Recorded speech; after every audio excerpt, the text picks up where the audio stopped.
สบายดี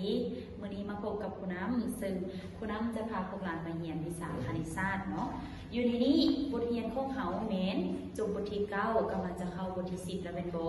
ฉะนั้นครูจะมาทวนคืนสิ่งที่พวกหลานได้เรียนผ่านมาก็คือ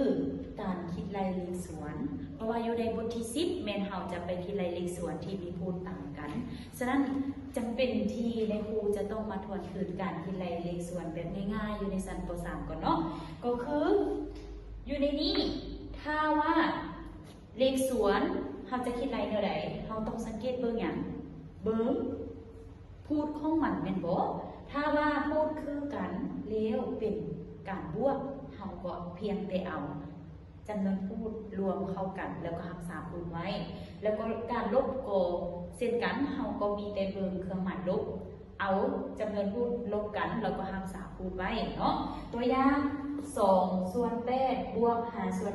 8เท่ากับเท่าใดจำนวนพูดรวมเข้ากัน2บวก5เท่ากับ7และรักษาพูดไว้ก็คือ8เห็นบ่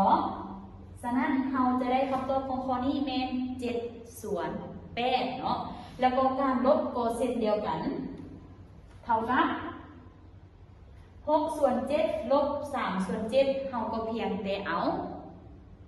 จำนวนพูดมาลบกันเนาะ6ลบ3เหลือ3รักษาพูดไว้พูดแม้น7ฉะนั้นคำตอบเราจะได้แม้น3ส่วน7ง่ายๆแบบนี้เลยเนาะเลขอีกอันนึงถ้าว่าเราไปพบกับเลขที่มีคำเว้าหรือว่าเราเอิ้นอีกอย่างนึงแม่นเลขโจทย์เป็นบ่เราจะต้องอ่านโจทย์ให้เข้าใจดีก่อนเนาะก็คือน้ำอยู่ในโถมี5ส่วน10ลิตรในตุ๊กมี3ส่วน10ลิตรทั้งหมดมีจักลิตรเนาะอยู่ในนี้เมื่อเราได้ข้อมูลแล้วเราก็จะมาคิดไล่เนาะก่อนอื่นหมดเราจะเขียนสิ่งที่เขาเจ้าให้เรามาก่อนก็คือ5ส่วน10ลิตรแล้วเราจะไปเบิ่งสิ่งที่เขาเจ้าต้องการทั้งหมดมีจักลิตรแน่นอนเลขของเราจะเป็นการบวกเป็นบ่ประโยคสัญลักษณ์ของเราก็คือบวก3ส่วน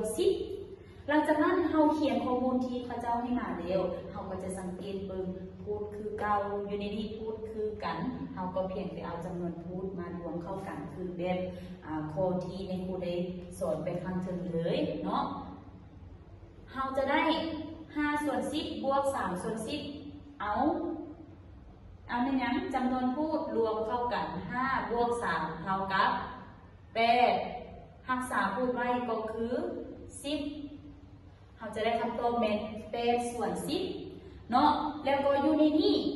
เราจะเบิ่งเนาะถ้าว่าเป็นเลขที่เราสามารถคัดโจทย์ได้หรือว่าหารได้เราก็สามารถคัดโจทย์ลงอีกแต่ว่าวิธีการคัดโจทย์เป็นอย่างนั้นในครูนั้นจะไปสอนอยู่ในบทที่10ให้เนาะเพราะว่าอยู่ในนั้นจะเรียนรายละเอียดทั้งหมดแล้วก็อันนี้เป็นเพียงแต่การทวนคืนเลขที่พวกเราได้เรียนอยู่ในชั้นป .3 เนาะแล้วก็หลังจากที่เรียนจบแล้วเนี่ยครูจะฝากเรียกบ้านเนาะให้พวกน้องลองคิดไล่แล้วก็ส่งมาให้ครูนำกวดเบิ้งแล้วก็เพื่อว่าบทที่10พวกเราจะเรียนแล้วก็เข้าใจดีเนาะสำหรับบทเรียนของเราก็มีเพียงแต่เท่านี้ขอบใจบ๊ายบาย